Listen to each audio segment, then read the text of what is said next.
kuanzia tarehe 1 mwezi wa 5 tunasitisha matumizi ya namba za NIDA kwa wale wote ambao walishatumiwa SMS za kwenda kuchukua vitambulisho. Narudia tena.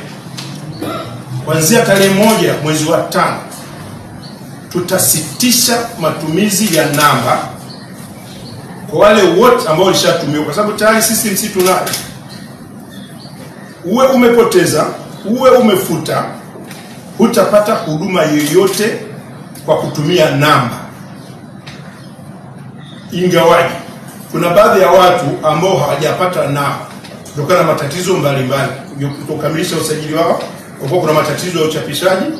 Wale ambao hujapata namba ya kutoka NIDA, na utaendelea na matumizi haya.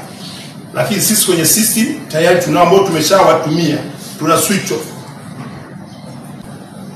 Na tukumbuke kwamba sasa hivi tunapokwenda, NIDA ni maisha na maisha ni NIDA. Tuna maboresho. Kuanzia mwezi Julai tunaanza kusajili watoto wadogo kuanzia 0.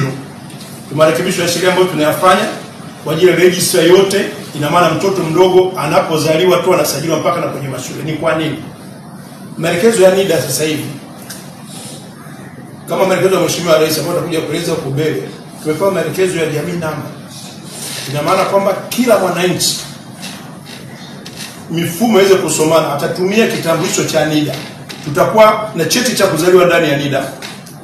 Tutakuwa na bima ya afya, na baadhi ya hospitali wameshatangaza wanaanza matumizi ya NIDA na hasa nafikiri moyo.